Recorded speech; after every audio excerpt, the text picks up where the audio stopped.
Bakit daw ang Iglesia ni Cristo naniniwala na ang Panginoong Jesus ay tao sa kalagayan at bakit daw dinedemote namin ang Panginoong Hesus Kristo sa pagiging tao lang? Well, mga kapatid, no, ulitin natin, hindi tao lang. Iba kasi yung tao lang na katulad natin, mga tao lang. Okay. Ang natunghayan ninyo ay si Shubaldi. At batay sa aral ng Iglesia ni Cristo kay Felix Manalo dahil siya kaanib ng Iglesia ni Cristo. Ayon sa kanya, ang ating Panginoon Kristo ay hindi Diyos. Pero, hindi daw umano pwedeng tao lang. Bakit? Dahil ginawa siyang Panginoon. Kaya, ito ang kadalasan na mapakinggan natin. At kung maalala ninyo, meron na tayong reaction video sa pahayag niya. At may resback si Shubalde na kaanib ng INC na ang aking pahayag daw, ang aking reaksyon ay napakababaw ng luhika. Kaya inanyayahan niya ako magsuri sa Iglesia ni Cristo. Wag ako, Mr. Talibong, iba na lang. Hindi mo ako maloloko sa mga ganyan. Mukhang kailangan pa ata ni Wendell talaga mag-research, no? Brother Wendell, pag gusto mo magpadoktrina sa iglesia, sabihan mo lang ako. Mapanuri kayo. Sa mga logic pa lang Wala, eto si Mr. Wendell Talibong. Kapag eto nakatapat ng isang totoong ministro sa iglesia, wala. Sa akin pa nga lang, butata na Sa akin pa nga lang, butata na Yan, si Shubaldi na may YouTube channel siya at kadalasan siya ay magsagawa ng reaction video sa mga video din. At may mga reaction video siya kaugnay sa pamamahayag ng Iglesia ni Cristo. Kaya nag-react tayo. Yon ang kaniyang pahayag. Sa kanya pa lang, butatan ako. Tatalakayin natin ito.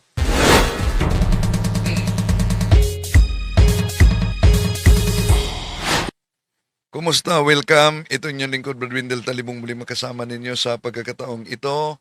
Mga kapatid, welcome po.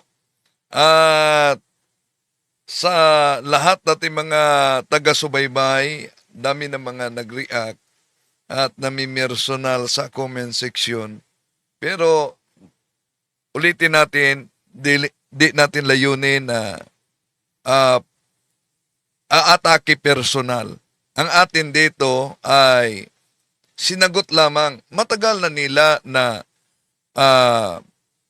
pagbaluktot sa katotohanan, lalo na sa aral ng simbahang Katoliko. Kaya nga, sa talakayang si Kristo ay tao, hindi kapantay ng Diyos. Meron silang mga aklat Katoliko at isa na ito, pero pinuputol nila. No? Pinuputol nila.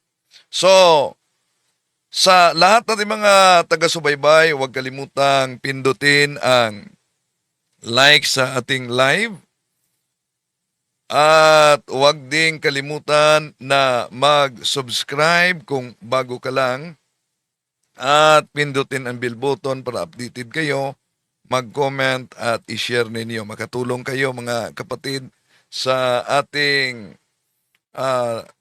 evangelization kung ang videong ito ay i-share ninyo. No? I-share ninyo sa mga kapwa Katoliko at kahit na sa INC, hello kay St. Oscar Romero, no? At sa lahat natin mga kapatid ay subaybay ngayon. Inanyayahan din natin ang ating mga kapatid na kung maari ilagay ninyo sa comment section kung saan kayo nakabase para alam natin kung saan nakaabot ang videong ito, no? Pakilagay lang kung saan kayo nanonood ngayon sa ating live streaming para alam natin mga kapatid kung saan nakaabot ang ating talakayan dito sa YouTube at sa Facebook page natin, Pananampalataya at Katwiran. Welcome! At may link diyan mga kapatid, no, link diyan sa Factbusters PH. I-subscribe ninyo dahil alam nyo naman na binura ng hacker ang Factbusters PH, no? Dahil nasaktan sila, nalantad kasi ang katotohanan. Oh. At ang pangalawa nating channel, Pananampalataya at Katwiran, nasa link. Nanyaya natin na mag-subscribe. Bueno, di na natin pa tatagalin pa, isa-isahin natin. Pero mahaba ang videong ito. Nagsagawa ng reaction video si Shubaldi na isang kaanib ng Iglesia ni Cristo. Dito muna tayo sa panimulang bahagi kung saan may pahayag siya at reaksyon. Dito muna ang ating bigyan ng reaksyon, mga kapatid. Dahil yung iba ay napakinggan na ninyo yung kaugnay sa aral ng INC sa kanilang pahayag na si Panginoong Jesucristo ay tao sa likas na kalagayan at hindi siya Diyos. At hindi siya kapantay ng Diyos. Ito na video din, nagsagawa ng reaction video si Shubaldi. Pakinggan natin. Bakit daw ang Iglesia ni Cristo naniniwala na ang Panginoong Jesus ay tao sa kalagayan? At bakit daw dinidemote namin ang Panginoong Jesucristo sa pagiging tao lang? Well, mga kapatid, no, ulitin natin, hindi tao lang. Iba kasi yung tao lang, na katulad natin, mga tao lang. Siya Yan. Ang ating Panginoong Jesucristo, opisyal talaga naaral yan ng INC, Iglesia ni Cristo, na si Cristo ay hindi Diyos, pero hindi siya tao lang. So, paano nyo ipapaliwanag sa mga kapatid natin itong doktrina na ito na imbento ni Felix Manalo na si Cristo ay hindi Diyos, pero hindi tao lang? Dahil kung si Kristo, mga kapatid, ay hindi Diyos at hindi rin tao lang, ibig sabihin, malinaw na may ikatlong ore na ito itinuturo yung INC kung ano ang ating Panginoon Jesucristo. Pero alam niyo, sa malawak na pag-aaral sa Biblia, makita natin na dalawa lang ang kategorya ng persona.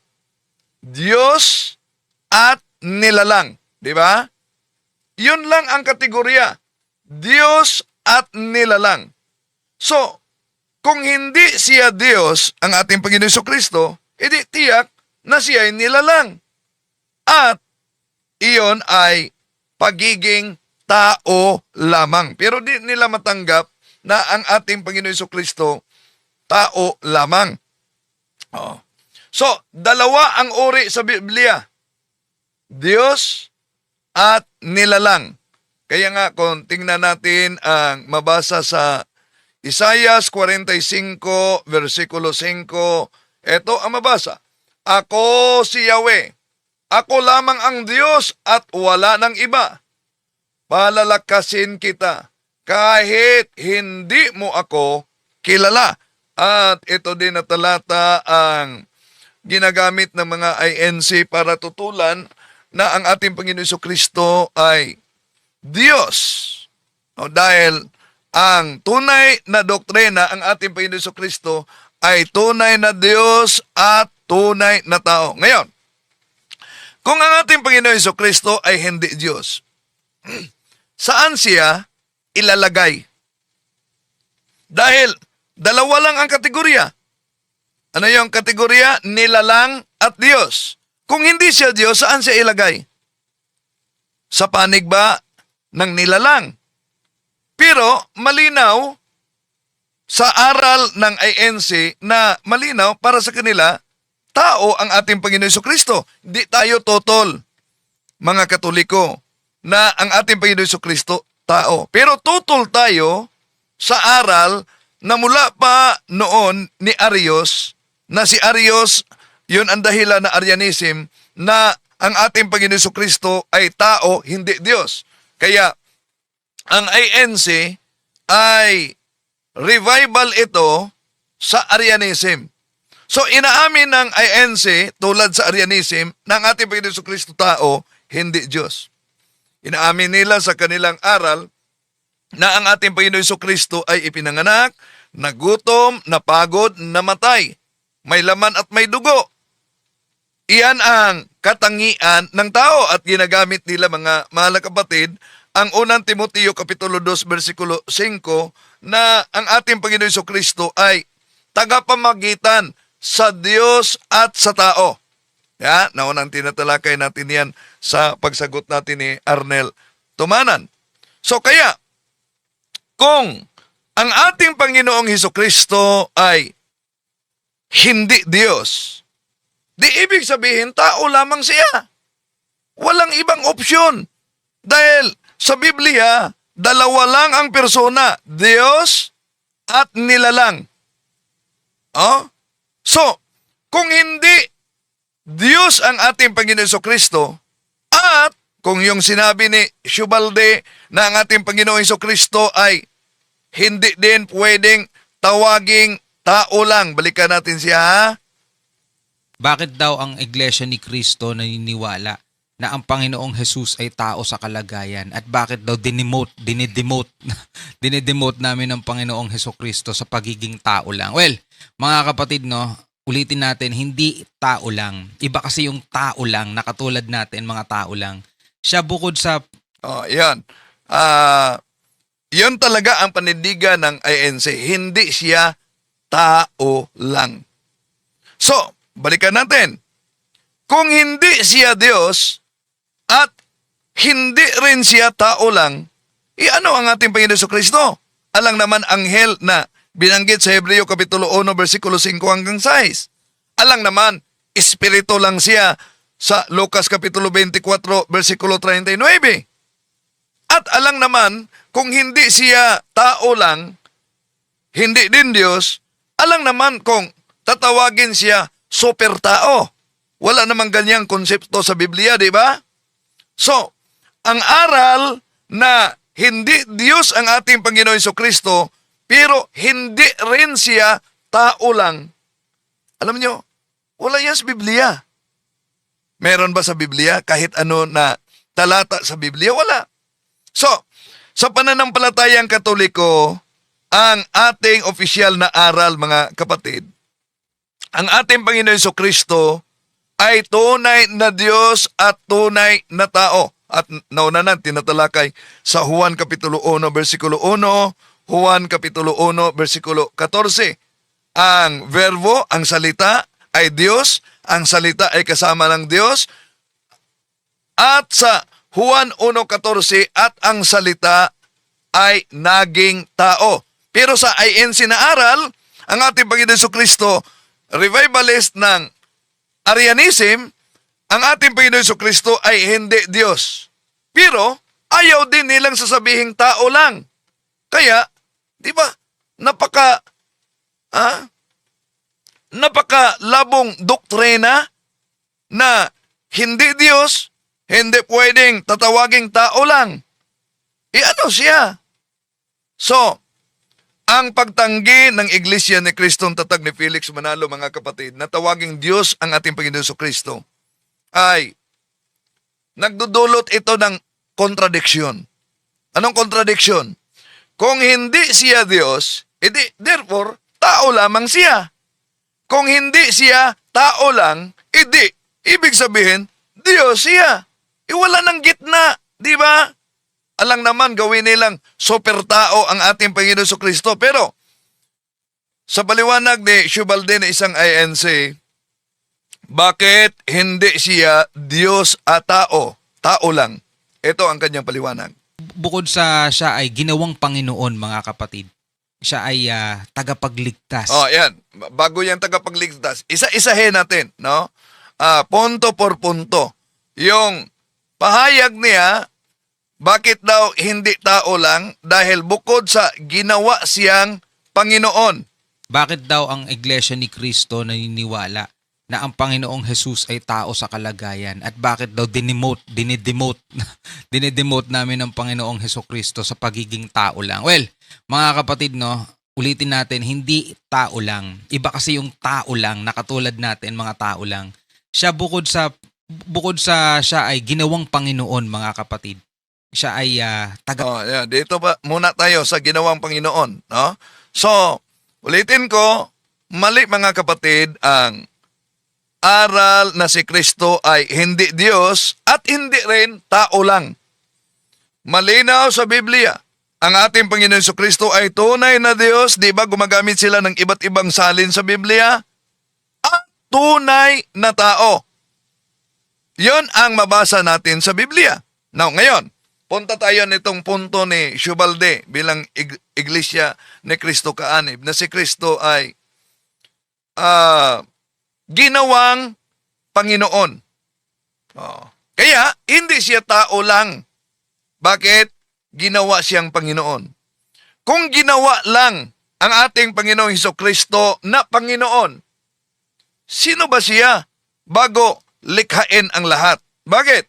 Diba, kung balikan natin ang Juan Kapitulo 1, versikulo 1, sa pasimula ang salita, ang verbo, at ang salita ay Diyos. Ang salita ay kasama ng Diyos. At kung tingnan natin ang Juan Kapitulo 1, versikulo 3, mga kapatid, ang lahat ng mga bagay ay nilikha sa pamamagitan niya. So, ngayon, hindi maaring gawin na Panginoon ang may likha ng lahat, di ba ba? So, ang ginawang Panginoon sa Gawa Kapitulo 2, versikulo 36 na ginagamit sa mga INC para tutulan ang pagka-Diyos ng ating Panginoon Jesucristo. Litin ko, ang Gawa Kapitulo 2, versikulo 36, dahil mabasa diyan ginawang Panginoon, iyan ay ukol sa kaniyang pagkatao dahil ang ating Panginoon Jesucristo both human and divine. Tunay na Diyos at tunay na tao. Ginawa siyang Panginoon at Kristo na mabasa natin sa Gawa Kapitulo 2, versikulo 36. Hindi ito tumutukoy sa kaniyang pagkadiyos, kundi sa kaniyang pagtaas bilang Mesiyas. Kanyang otoridad bilang taong tagapagligtas. So, bilang Diyos, siya ay Panginoon na. Bilang tao, siya ay itinalaga at ipinahayag ng Ama bilang Panginoon. Hindi rin siya tao lang. Kaya nga, kung tingnan natin ang Colosas Kapitulo 2, versikulo 9, mabasa natin na sa kanya nananahan ang buong kapuspusan ng pagkadiyos. Saan yung tao? Iyon ang binanggit sa Juan Kapitulo 1, versikulo 14 na ang salita ay naging tao. So, hindi naging Diyos ang tao. Ulitin ko, hindi naging Diyos ang tao.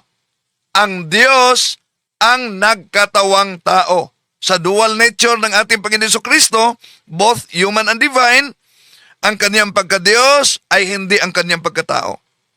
Ang kaniyang pagkatao ay hindi ang kaniyang pagka-Diyos. Ngunit ang kaniyang pagka-Diyos at ang kaniyang pagkatao ay iisang banal na persona ni Jesus. So, si Panginoon Jesucristo, nang ginamit nila ang Gawa Kapitulo 2:36, hindi ibig sabihin na ang ating Panginoon Jesucristo ay ginawang Diyos. Siya ay Diyos na nagkatawang tao. At bilang tao, siya ay ipinahayag ng Ama na Panginoon para sa ating kaligtasan, mga kapatid. Ngayon, punta tayo sa sabi ni Shubalde. Sabi ni Shubalde na maliban na ginawa siya ng Panginoon, ginawa din siyang tagapagligtas. Okay, pakinggan natin siya.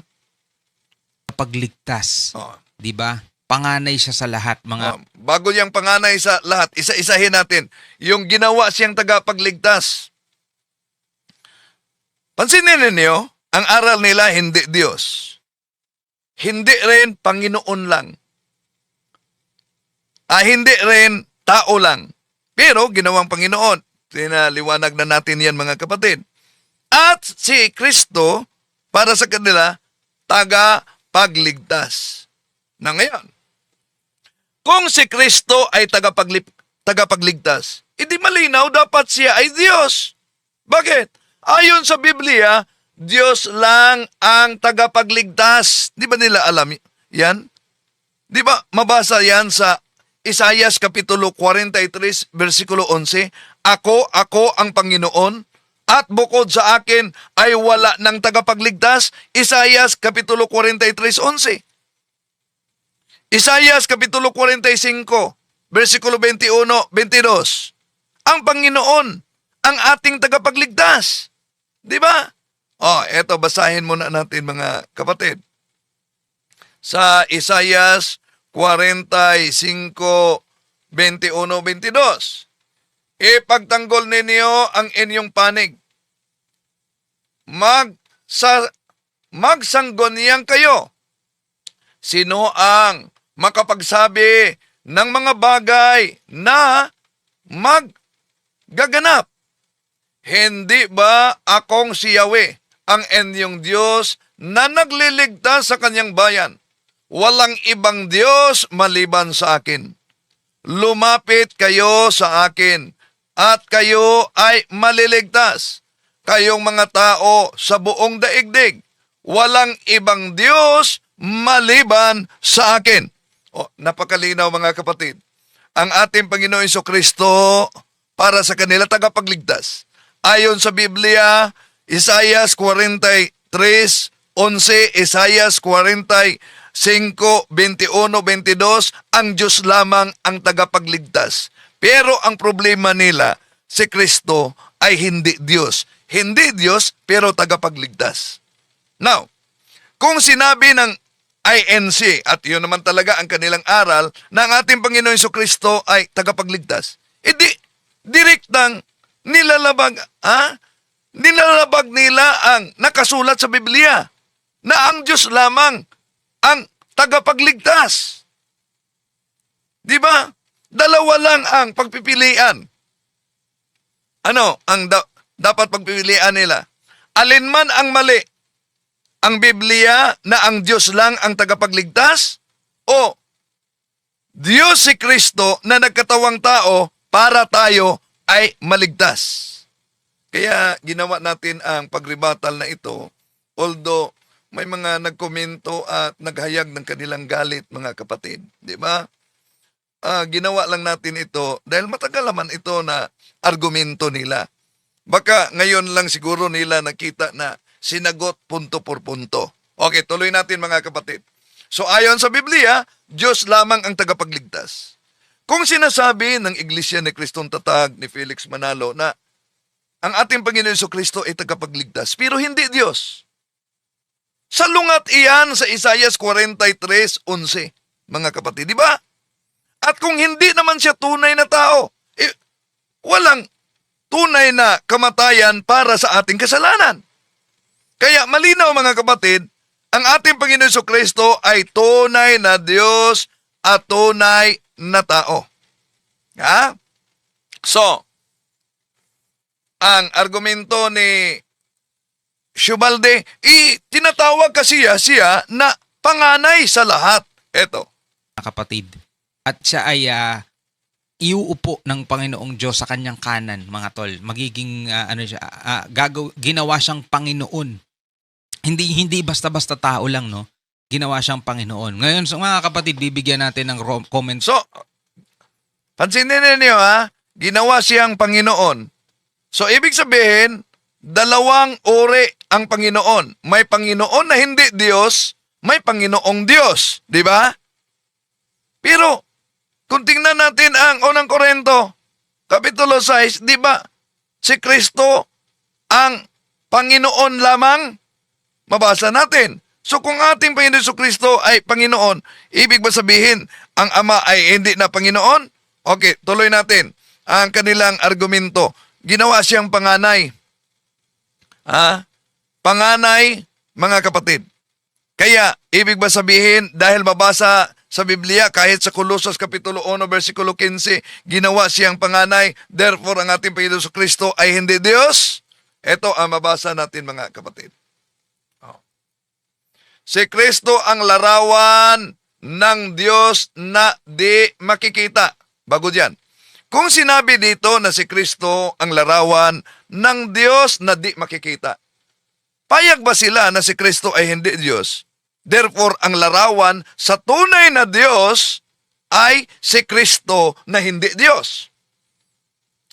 Paano nila i-reconcile yan? Di ba nagsasalungatan na? Okay, tuloy natin.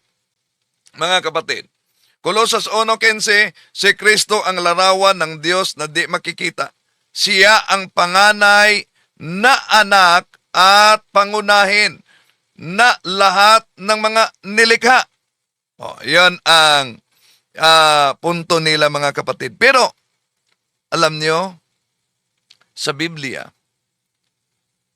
kung pag-aralan natin, yung salitang panganay, sa original Greek Bible, prostotokos yan, panganay. At ang prostotokos, mga kapatid, sa Biblia, yon ay ibig sabihin katayuan at karapatan. Hindi yan paglikha. Hindi yan paglikha. Halimbawa, diyan sa Biblia, sa Awit Kapitulo 89, versikulo 27, si Propeta David ay ginawang panganay, kahit hindi naman siya literal na panganay o unang anak. So, ginawa siyang panganay. Nasa Awit Kapitulo 89, versikulo 27 yan. So, anong punto yan? Nang mabasa natin, gawin ko siyang panganay, mabasa diyan, kataas-taasan sa mga hari ng lupa. So, anong ibig sabihin diyan? Ibig sabihin, yung panganay may kapangyarihan. Ibig sabihin, yung panganay, tagapagmana. Ibig sabihin, ang panganay sa Greek, prostotokos, mga kapatid, pinadakila siya. So, kung si Jesus ay nilikha dahil siya ay panganay, hindi pwedeng lumikha ng lahat ang ating Panginoon Jesus. Pero tingnan niyo ang Colossus Kapitulo 1, versikulo 16, 17. Di ba mabasa natin na sapagkat sa pamamagitan ng ating Panginoon Kristo ay nilikha ang lahat ng mga bagay at sa Kanya nananatili ang lahat. Tanong, batay sa lohika, mga kapatid. Paano magiging nilikha si Jesus kung lahat ng mga nilikha sa pamamagitan ni Jesus mismo? Kasama ba siya sa salitang lahat? Hindi maaaring likhain ang isang nilikha. Yung manlilikha ng lahat, di po ba? Okay, punta tayo sa, sabi niyang, umupo kasi sa kanan. Tari reaction video ito. Paano patutunayan ng Iglesia ni Cristo, no, na si Cristo ay tao at hindi kapantay ng Diyos? Kasi mga kapatid, marami nagbibigay ng talata sa comment section. So dito baka matakel dito, no? At least ito yung magiging patunay o paano patutunayan daw ng INC na si Cristo ay tao at hindi kapantay ng Diyos. So sana ipanoorin ninyo to, panoorin natin to, mga kapatid. Ayan. Balikan muna natin yung sinabi niya na pinaupo sa kanan ng Diyos. So, ang interpretasyon nila, mga kapatid, dahil pinaupo sa kanan ng Diyos, mas mababa sa Ama. At ang batayan nila, isa na ang Hebreo Kapitulo 1, versikulo 3, binanggit ito ni Shubaldi, pinaupo sa kanan ng Diyos. Ito ang mabasa natin. Nakikita sa anak ang kaluwalhatian ng Diyos. Kung ano ang Diyos, ay gayon din ang anak. So napansin nyo ba? Kung ano ang Diyos, gayon din ang anak. Pagkatapos, nakikita sa anak ang kaluwalhatian ng Diyos.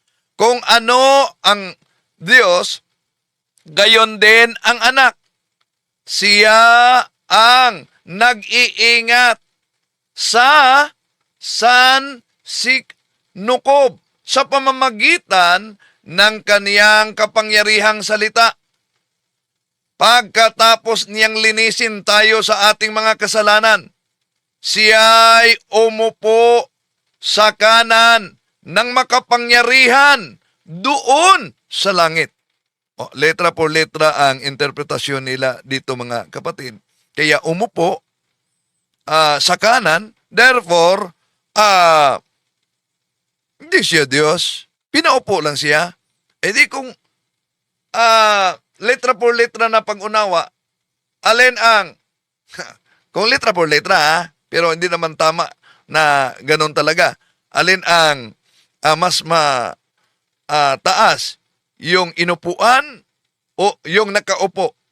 Pero sa kultura ng mga Hudyo, mga kapatid, yung nakaupo sa kanang kamay, ano po ba yun sa kultura ng mga Hudyo? Dahil Bible must be interpreted according to the context in which it emerged. Sa kultura ng mga Hudyo, yung nakaupo sa kanang kamay, ibig sabihin, kapantay sa kapangyarihan. Ibig sabihin, taglay ang otoridad ng hari.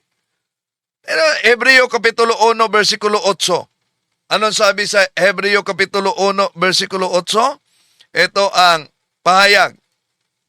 Ngunit tungkol sa anak, ay sinabi niya, ang ama ito, ang iyong trono, O Diyos, ay magpakailan paman. Ikaw ay maghahari, may katarungan. Napansin niyo ang nakasulat, ito'y iniwasan nila. At kung di man iniwasan, maghanap sila ng ibang salin na Biblia para lang sumang-ayon sa kanilang interpretasyon. Balikan natin ang nabasa natin sa Hebreo Kapitulo 1, versikulo 8. Kung ang anak dito ay tinatawag na ng ama na O Diyos, paano siya magiging hindi Diyos? Di ba? Napakalinaw, tinawag siya O Diyos. Pagkatapos, hindi Diyos. So, ang kalikasan ng ating Panginoon Jesucristo, siya ay tunay na Diyos at tunay na tao. Bilang Diyos, of course, walang simula. Bilang tao, may pag-upo, may pagpasakop. Kaya nga kung balikan natin ang Filipos Kapitulo 2, versikulo 6 hanggang 7, ito ang mabasa natin, mga kapatid. Kahit siya'y likas at tunay na Diyos. Napansin niyo ba ang mabasa dito? Kahit siya'y likas at tunay na Diyos.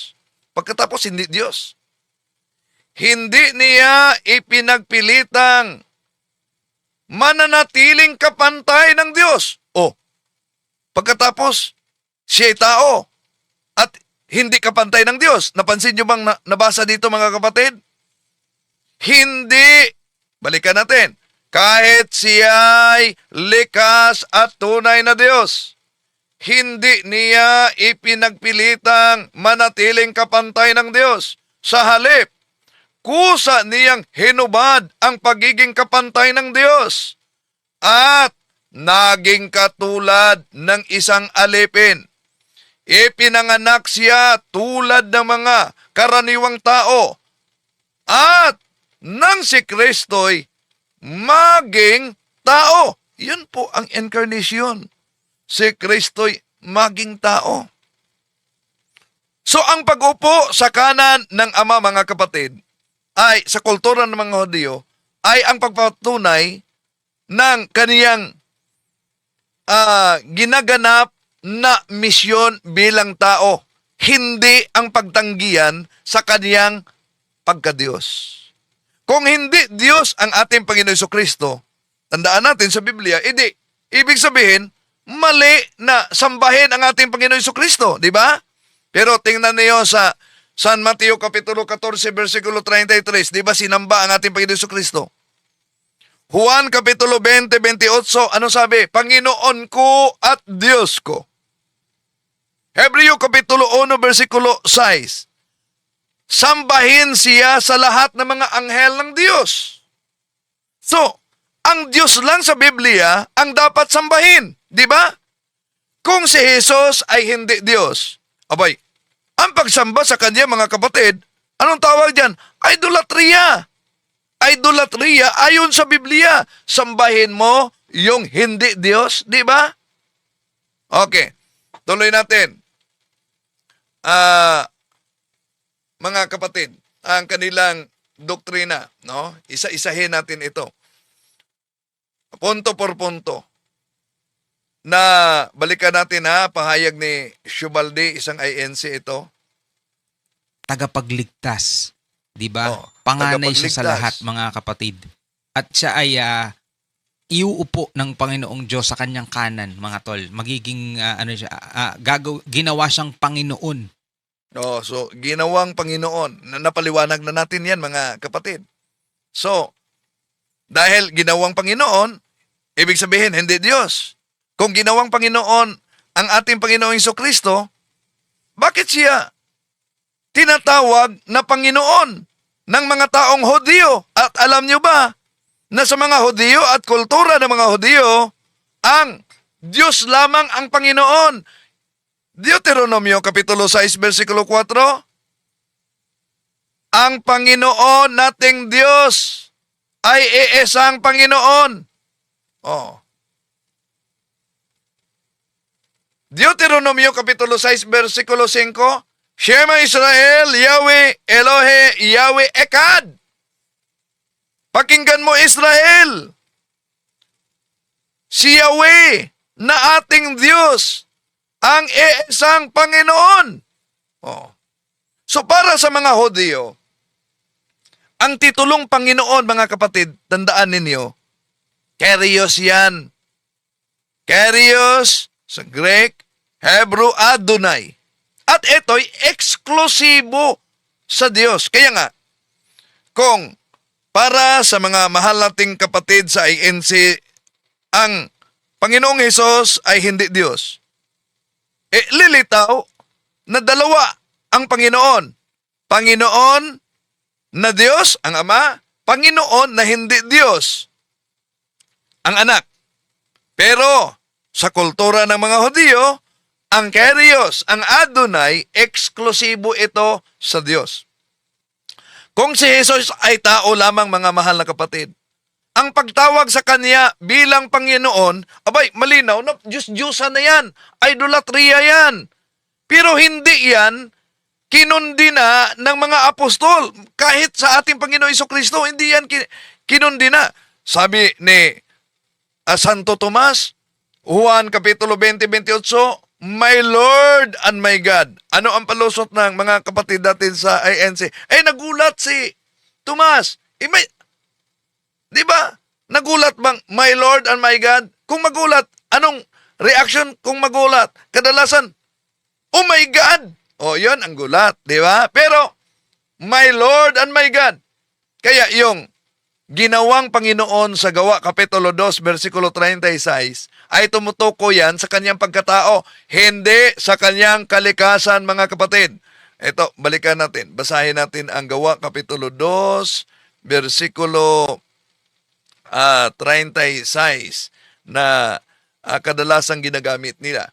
Kaya't dapat malaman ng buong Israel na itong si Jesus na ipinako ninyo sa krus ay siyang ginawa ng Diyos na Panginoon at Kristo. Yan. Kaya, ang konklusyon nila, ginawa siya ng Panginoon. Sino ang nagawa? Ang Diyos. Iba ang Diyos na nagawa, iba yung ginawa. Ayun ang konklusyon nila. Ang ginawa, mga kapatid, hindi ito paglikha ng bagong kalikasan. Kundi, ito ang pagpapahayag. Ito ang pagluklok pagkatapos ng muling pagkabuhay ng ating Panginoong Hesukristo. Tulad ba, example, ang isang hari ay hari na. Ginawa siyang hari sa pamamagitan ng koronasyon, di ba? Ginawa siyang hari sa pamamagitan ng koronasyon. Hindi ibig sabihin, wala siyang kaharian bago pa ang koronasyon. Di ba? So, ang ating Panginoon Jesucristo, bago pa man siya nagkatawang tao sa mundo, kaya mabasa natin, Juan Kapitulo 1, versikulo 1, ang salita ay Diyos, ang salita ay kasama ng Diyos, at Juan 1.14, at ang salita ay naging tao. Juan Kapitulo 17, versikulo 5. O ito, dahil kadalasan Juan 17.1, 3 ang kanilang ginagamit. Pero may karugtong sa Juan 17.5, ang pahayag mismo ng ating Panginoon Jesucristo, luwalhatiin mo ako, Ama, sa kaluwalhatiang taglay ko, bago pa ang sanlibutan. Oh, may tao bang ganyan? Na may kaluwalhatiang taglay na kasama ang Ama bago pa lalangin ang sanlibutan? So kung hindi Diyos si Jesus, kung hindi siya Diyos, bakit siya sa Biblia sinamba? San Mateo 14:33, sinamba nila sila. Hindi lang yan. Sinamba niya sila. Sinamba siya nila. Di ba? Hebreo Kapitulo 1, versikulo 6. Anong mabasa diyan? Sambahin siya ng lahat ng mga anghel. Anong sabi ng mga ngaral sa ANC? Sinasamba siya kahit hindi siya Diyos dahil yun ay utos ng Ama. So ibig sabihin, taliwas na yan sa Exodo Kapitulo 20, versikulo 3 na yung hindi Diyos, hindi dapat sambahin. Ano ang doktrina ng INC? Di ba alam niyo, Diyos lang ang dapat sambahin. Anong nasa Biblia? Si Jesus ay sinasamba. At hindi ito itinatanggi ng ating Panginoon Jesucristo at kahit sa mga apostolis man. So kung hindi Diyos si Jesus, dapat niya itong itama. Gaya sa mabasa sa Apokalipsis at Gawa na itinatama nila yung pagsamba sa hindi naman Diyos. Pero tinanggap niya ang naturang pagsamba, mga kapatid. Balikan natin ang Kyrios, ang Adonai, titulo na Panginoon, mga kapatid. Si Jesus ay galing mismo sa lumang tipan tungkol kay Yahweh, mga kapatid. Bakit? Isaias 45:23. Di ba makita natin na mabasa natin diyan ang sabi, sa akin luluhod ang bawat tuhod. Isaias 45:23. Tingnan niyo ang Pilipos Kapitulo 2, versikulo 10 hanggang 11. Sa pangalan ni Jesus, luluhod ang bawat tuhod. Kaya nga, sa tradisyon ng simbahan, alam nyo ba, Katoliko, sa Gloria, pag-awit na ng Gloria Excelsis Deo, yung bahagi diyan na pagbanggit sa Panginoong Hesukristo, dapat tayo yuyuko. No? Dahil yon ang katuparan sa Pilipos Kapitulo 2, versikulo 10-11, na sa pangalan ni Jesus, luluhod ang bawat tuhod. So ang mga talatang ito, mga kapatid, napakalinaw sa lumang tipan patungkol ito kay Yahweh na direktang inilapat ng ating Panginoon Jesucristo sa bagong tipan. So ibig sabihin, ang Panginoon sa lumang tipan ay si Jesus sa bagong tipan.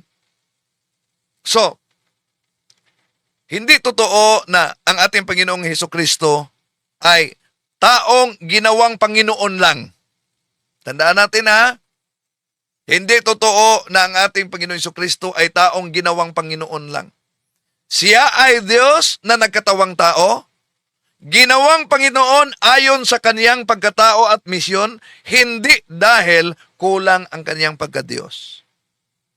Ang pagsamba, kapangyarihan, at ang mga talata ng Yahweh, mga kapatid, ay inaangkin at ibinigay mismo na makita natin sa banal na kasulatan kay Jesus.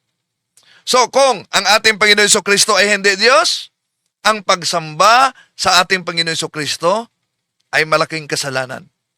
Pero tandaan natin, ang pagsamba sa ating Panginoon Jesucristo, mga kapatid, nasa Biblia. Hindi yan kinontra ng ating Panginoong Hesus at sa mga apostol. Kaya malinaw na siya ay Diyos na nagkatawang tao. Okay, tuloy natin. Hindi basta-basta tao lang, no?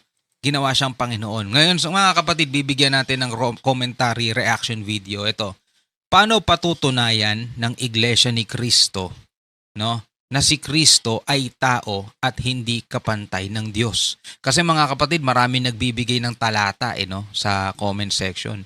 So dito baka matakel dito, no? At least ito yung magiging patunay o paano patutunayan daw ng INC na si Cristo ay tao at hindi kapantay ng Diyos. So sana ipanoorin ninyo to, panoorin natin to mga kapatid para kahit papano maibigay ko sa inyo yung mga talata na hinahanap ninyo sa akin. Alright?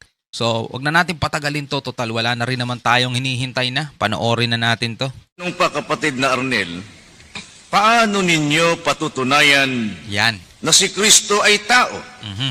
at hindi kapantay ng Diyos? Ang nagtanong po si Leonardo Ruco ng Hasmin Street, Batasan Hills, Quezon City. Itong katanungang ito, kapatid na Arnel, na paano natin patutunayan na si Kristo ay tao at hindi kapantay ng Diyos. Ang pagkilala po ng Iglesia ni Kristo, mga mahal po naming mga panauhin, ay batay po sa itinuturo ng Biblia kung ano ang tunay na kalagayan ng ating Panginoong Hesukristo. At ang ating Panginoong Hesukristo ayon po sa itinuturo ng Biblia, siya po ay anak ng Diyos. Mababasa po natin yan sa Mateo 3:17. Si Kristo po ay ginawang Panginoon. Ang gumawa sa Kanya, ang Diyos.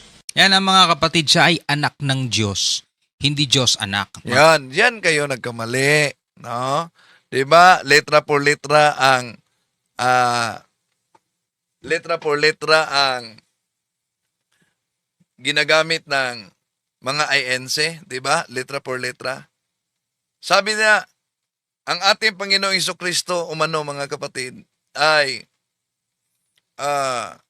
Diyos, anak ng Diyos, hindi Diyos anak.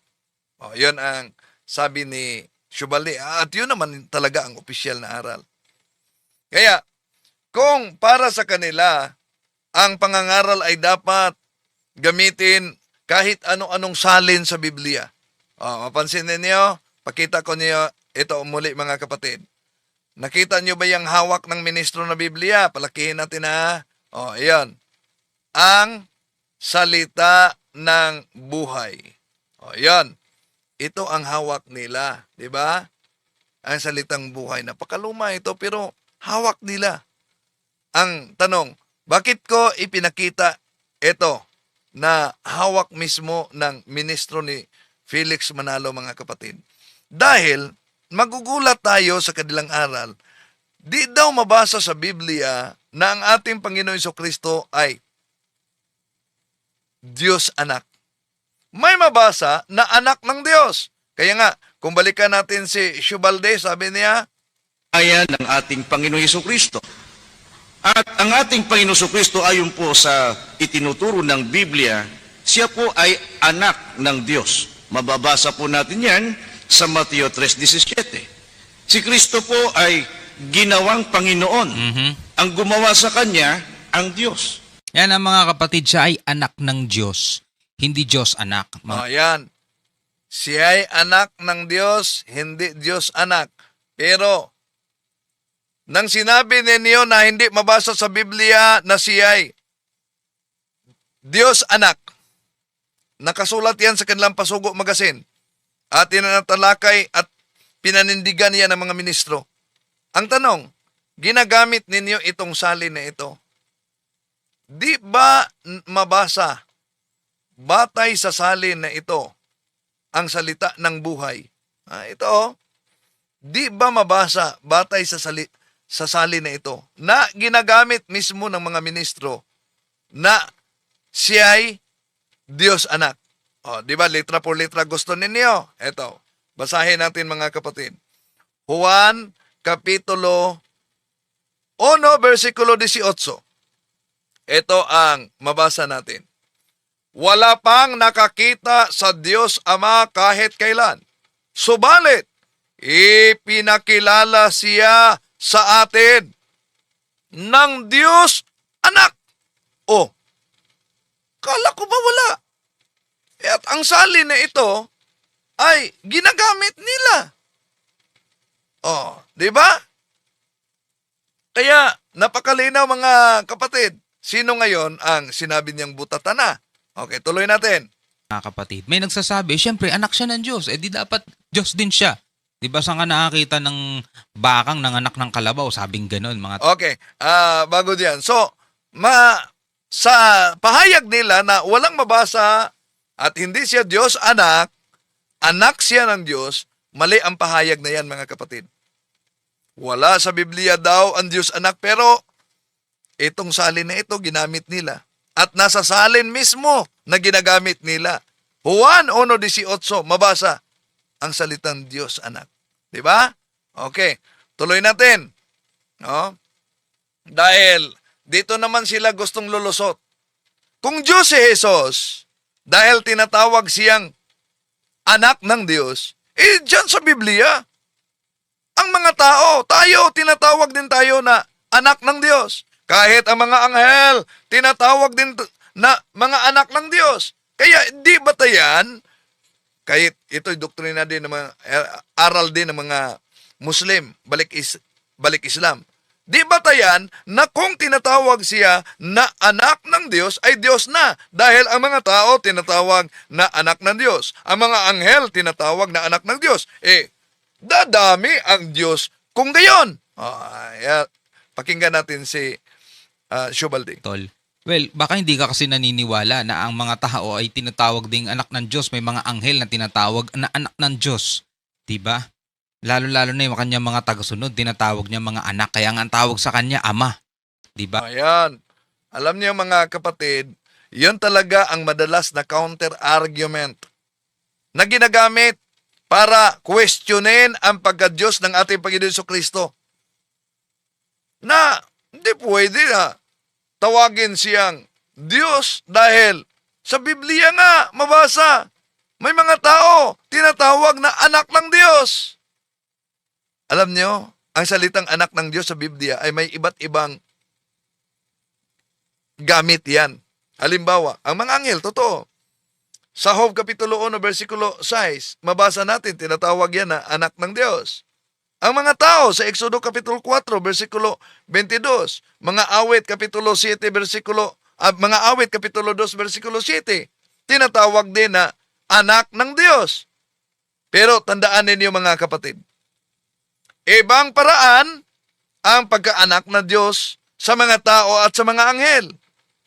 Dahil sa mga anghel, ibig sabihin, ito ay nilikha sila ng Diyos at kabilang sa kanyang kalooban, kabilang sa kanyang kaayusan sa hierarchy.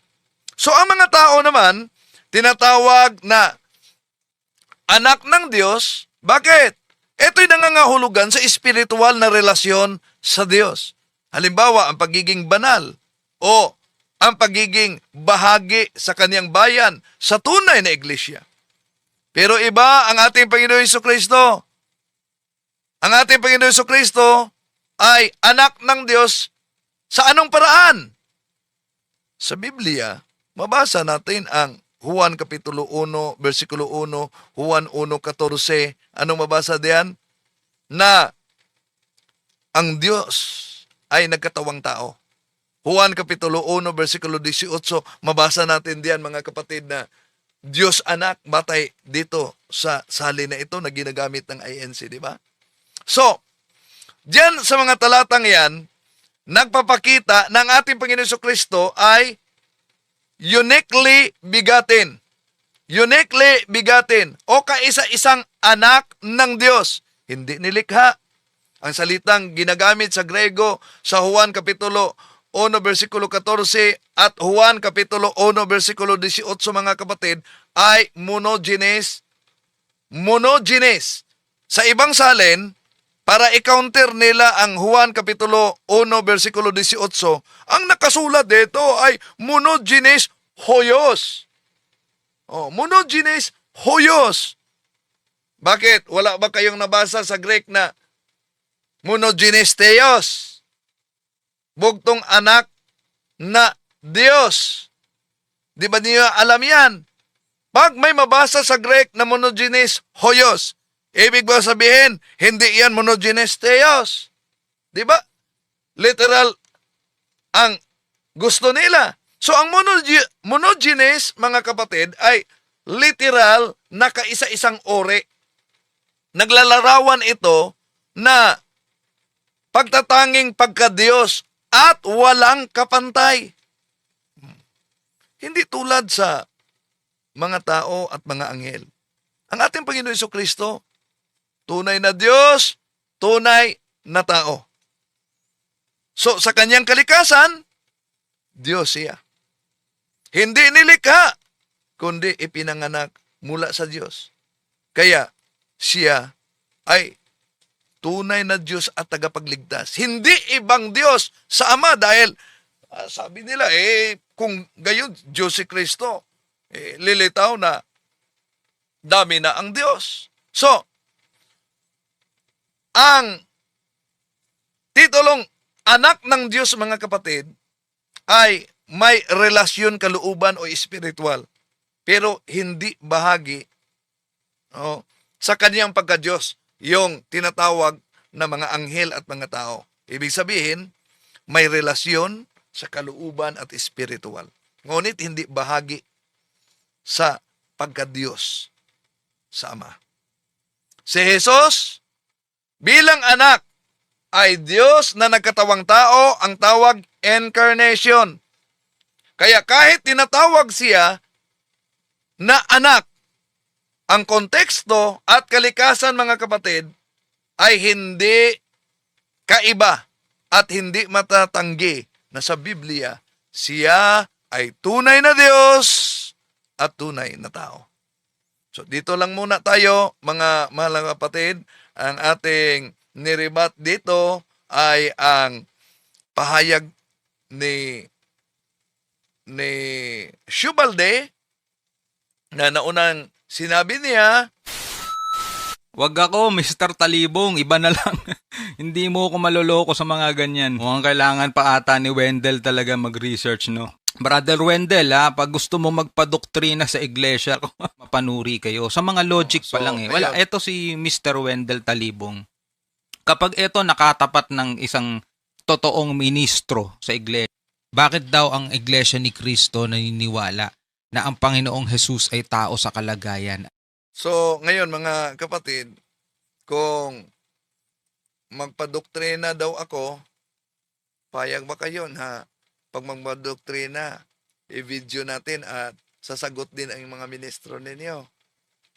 Payag ba kayo? Ha? Well, okay naman, pero may mga katanungan, di ba?